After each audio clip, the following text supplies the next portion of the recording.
애플워치가 저와 함께한 지 어느덧 1년. 그동안 고생해준 친구에게 보답하고자 조금 큰 선물을 준비했습니다. 에르메스 바레니아 스트랩인데요.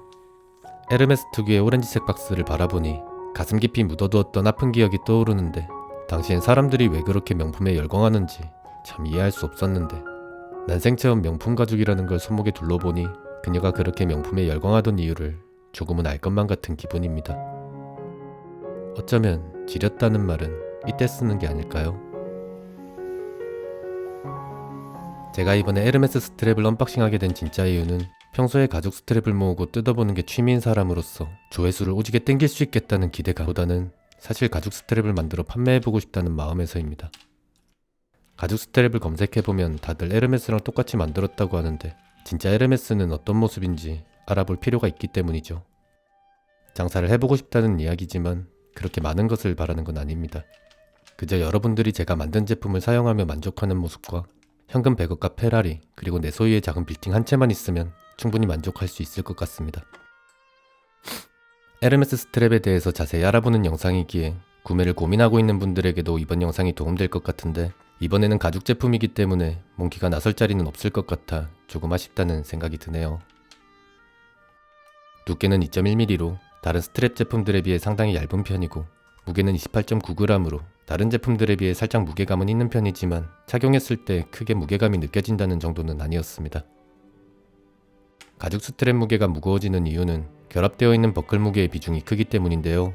자동 버클은 가죽 손상을 막아주기 때문에 오랫동안 사용할 수 있고 또 착용하기에는 편리하지만, 양쪽으로 폴딩되는 버클은 착용하고 나서 손목에 걸리는 느낌이 불편하고, 에르메스 같이 한쪽으로 폴딩되는 버클은 불편한 느낌은 줄어들지만 버클이 손목 옆으로 튀어나오기 때문에 손목이 얇은 분들에게는 별로 추천하고 싶지 않다는 생각이 들었습니다.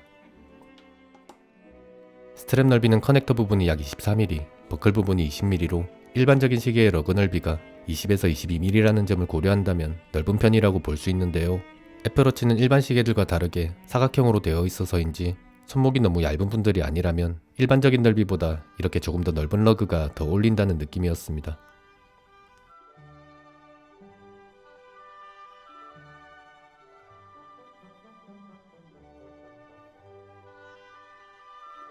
제 손목에 둘레는 16.5cm인데요.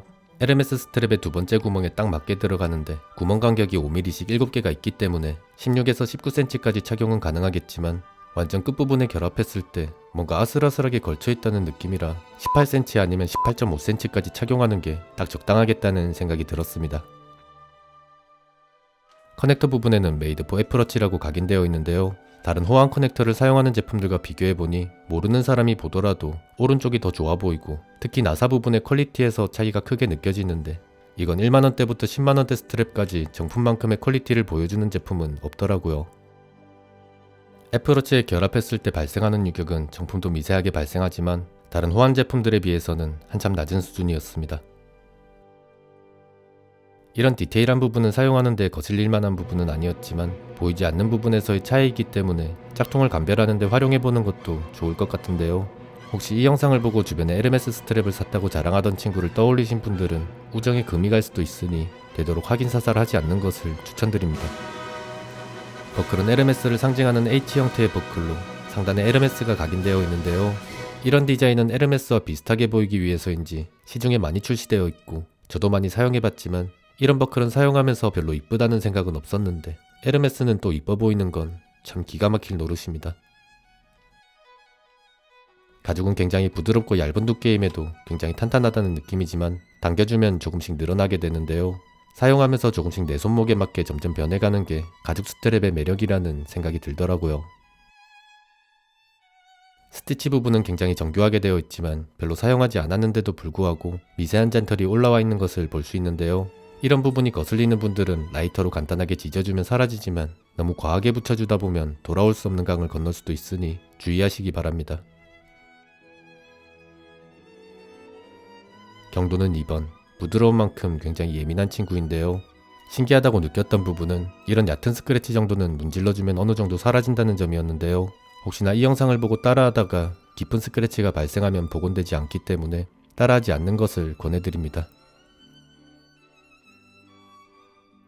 문득 다른 가죽들은 어떤지 궁금하다는 생각에 확인해봤는데요. 모든 가죽들이 에르메스 스트랩이 스크래치가 생기던 부분에서 표시가 생기지 않는 걸 보니 역시 부드러움과 내구성은 함께 공존할 수 없는 부분인가 봅니다. 다음은 방수 테스트. 스프레이로 뿌려보겠습니다.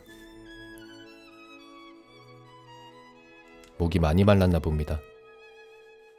다른 가죽들은 어떤지 확인해보니 확인한 것처럼 가죽이 스며드는 모습은 보이지 않았는데요. 스며들더라도 한번 닦아주면 금방 마르기 때문에 크게 문제는 없겠지만 아무래도 물이 닿지 않도록 주의하는 편이 좋을 것 같고, 물을 쉽게 흡수하는 것만큼 유분도 쉽게 흡수하기 때문에 본인 얼굴이 산유국이라는 이야기를 한 번이라도 들어보셨던 분들이라면 얼굴을 만진 다음에는 건들지 않는 편이 좋을 것 같다는 생각이 들었습니다. 지금까지 확인했을 때 부드럽고 퀄리티는 굉장히 좋지만 그만큼 예민한 친구, 이 친구에 대해 더 자세히 알아보기 위해서는 한번 열어볼 수밖에 없었는데요. 먼저 커넥터를 분리해줘야 하는데 망가졌습니다.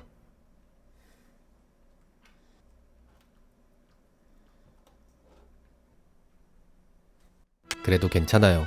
이럴 때를 대비해서 여분의 드라이버를 미리 준비했으니까요. 역시 사람은 준비성이 철저해야 한다고 생각하며 열어보다 보면 쓰레기가 2개 더 생기게 됩니다. 상대가 애플이었다는 걸 잠깐 잊고 있었습니다. 애플 제품을 분해할 땐 조금 다른 방법으로 분해해야 하기 때문에 혹시나 어댑터를 교체하며 사용하겠다 생각하신 분들은 정말로 본인에게 필요한 제품인지 다시 한번 생각해보는 게 좋을 것 같네요. 분해하는 김에 다른 커넥터는 어떤 모습인지 궁금하다는 생각에 같이 열어봤는데요. 난이도는 정품에 비해 수월했지만 전체적인 구조는 동일하더라고요.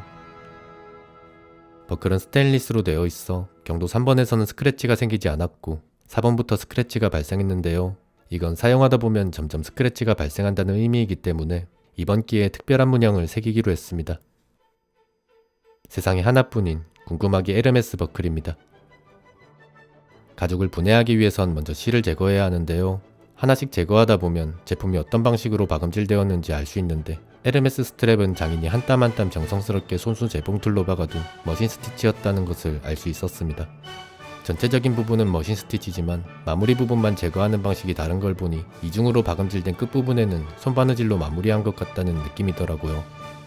이렇게 제거한 실에 불을 붙여보면 사라집니다. 신기하죠? 스트랩의 한 감은 땀 흡수를 막아주기 위해 모두 방수 소재로 되어 있는데요. 가격대나 제품별로 가죽이 모두 다르지만 에르메스 가죽이 가장 부드러웠고 다른 스트랩은 뭔가 매끈하거나 고무 같은 느낌. 공방에서 만들어진 10만원대 제품의 디자인은 뭔가 딱 봐도 수제라는 것을 알 수 있다는 걸 제외하고는 개인적으로 그냥 손목을 전체적으로 덮어주는 디자인이 미관상으로도 깔끔하게 사용하는 데는 가장 좋을 것 같다는 느낌이지만 분해하는 데는 별 차이가 없는 부분일 것 같다는 생각이 들었습니다. 접착되어 있는 가죽들을 다 뜯어버리면 쉽게 분해가 가능하지만 그것은 장인에 대한 예의가 아니기 때문에 평소보다는 조금 더 조심스럽게 분리해줬는데요. 가죽 제품은 분해할 때 강한 힘을 주게 되면 늘어날 수 있기 때문에 약간의 열을 가해준 상태에서 살살 떼어내주면 가죽의 원형이 최대한 훼손되지 않는 상태로 분리가 가능합니다.